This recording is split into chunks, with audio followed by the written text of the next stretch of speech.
नमस्कार दर्शक बंधु।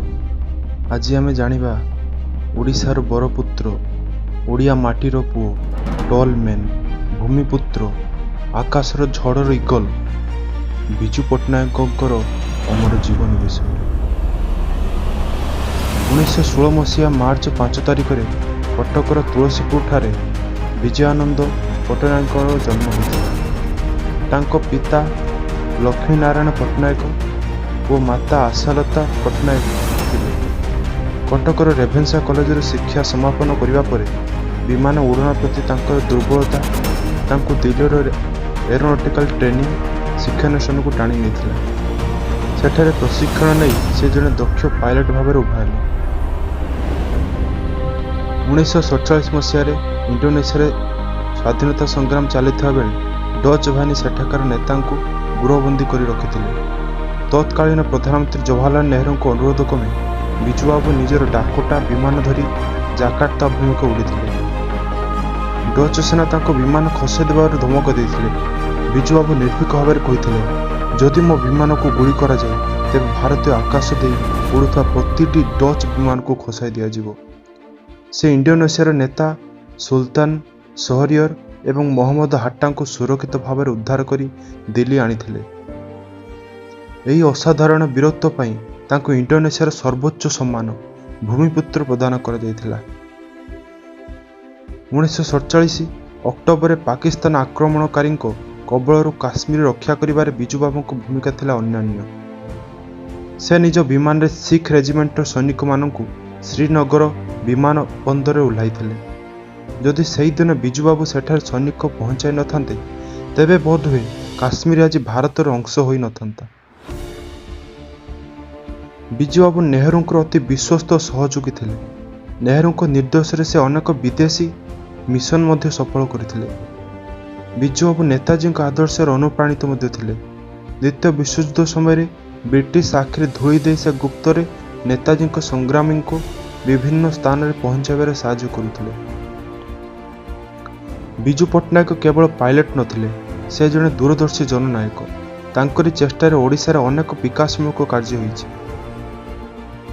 ओडिशारे समुद्र को विश्व वाणिज्य सह जोड़ापी से पारादीप बंदर प्रतिष्ठा करथिले। सुनाबेड़ा मेगी कारखाना, तालचेर थर्माल एवं ओडिशार कृषि और वैषयिक विद्यालय ओयूट स्थापना करथिले।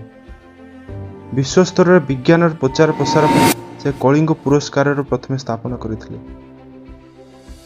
पंचायती राज रे महिला मानक पई 33% संरक्षण देबारे से थिले प्रथम जननायक। पंचायत राज व्यवस्था प्रवर्तन दिगरे 60 दशक ओडिशा समग्र भारत वर्ष में अग्रणी थिला। परे राजनैतिक उदासीनता जो पंचायत राज अनुष्ठान रो विकास हो पार नथिला। आज ओडिशा रे यही व्यवस्था को मजबूत करा जाए जनसाधारण के हाथ में प्रकृत क्षमता देवाई पदक्षेप निया जाइछि। एथिरे राज्य महिला मानक विशेष प्रतिनिधि देवार व्यवस्था करा जाइछि। कहानीटी आरंभ हुए 1940 दशक जेतेबेले द्वितीय विश्वयुद्ध चली थाए। सही समय हिटलर नाजी बाहिनी सोवियत यूनियन रूसिया उपर भयंकर आक्रमण करुथांते। रूसियार सैन्य माने खाद्य एवं अस्त्रशस्त्र अभाव संकट थांते। बिजु पट्टनायक जी जेतेबेले जड़े युव एवं निर्भीक पायलट थिले, निज जीवन को पानी छड़े रूसियार सीमा भीतर को उड़ाजहाज नहीं जाइथिले। से हिमालयर बरफावृत पहाड़ एवं शत्रुर आखि धूली दे रूसियार सैनिक मानक पई जरूरी सामग्री पहुंचाइथिले। तांकर साहस देखि रूसियार शासक और जनता आश्चर्य हो जाइथिले। बिजुबाबू साहस जोगु रूसिया सरकार तांको निजर जड़े परम बंधु भाव ग्रहण करथिले।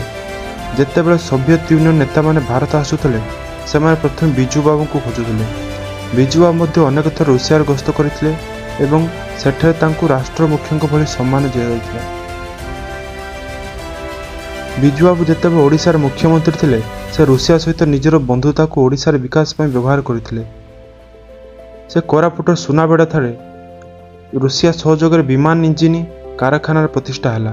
यह केवल बिजुबाबू व्यक्तिगत संपर्क जो संभव होइतिला।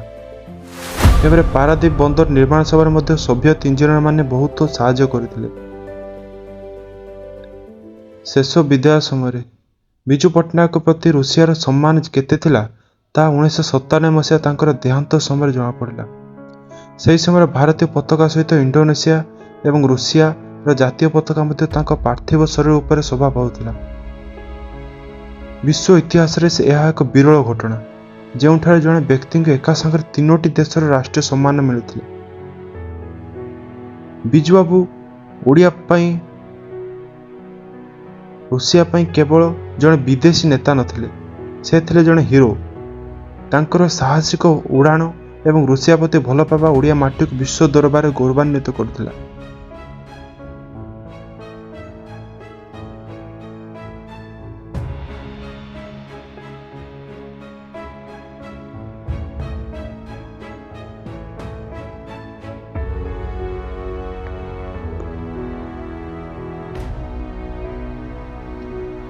ଆଜି ବି ମନେ ପଡ଼େ ତାଙ୍କର ସେହି ଦମ୍ଭୋକ୍ତି। ମୁଁ ଓଡ଼ିଶାକୁ ଏମିତି ଏକ ରାଜ୍ୟ କରିବାକୁ ଚାହେଁ ଯେଉଁଠି ପ୍ରତିଟି ଓଡ଼ିଆ ଗର୍ବରେ କହିବ ମୁଁ ଏହି ମାଟିର ପୁଅ। ସେ ଶାସକ ନଥିଲେ, ସେ ଥିଲେ ଏହି ମାଟିର ଭୂମିପୁତ୍ର। ସେ ଚାଲିଗଲେ ସତ, କିନ୍ତୁ ଆଜି ବି ପାରାଦୀପରେ ଲହଡ଼ିରେ, ସୁନାବେଡ଼ାର ଶବ୍ଦରେ ଏବଂ ପ୍ରତିଟି ସ୍ୱାଭିମାନୀ ଓଡ଼ିଆର ରକ୍ତରେ ସେ ଜୀବିତ। ଆକାଶରେ ସୂର୍ଯ୍ୟ ଅସ୍ତ ହୁଏ, କିନ୍ତୁ ବିଜୁବାବୁଙ୍କ ଭଳି ବ୍ୟକ୍ତିତ୍ୱ କେବେ ଅସ୍ତ ହୁଅନ୍ତି ନାହିଁ। ସେ ଆଜି ଏକ ନକ୍ଷତ୍ର ହୋଇ ଆମକୁ ବାଟ ଦେଖାଉଛନ୍ତି। ହେ ଟୋଲମ୍ୟାନ୍, ହେ ଆଧୁନିକ ଓଡ଼ିଶାର ଭାଗ୍ୟ ବିଧାତା, ଏହି ମାଟି ଆପଣଙ୍କ ପାଖରେ ଚିରଋଣୀ।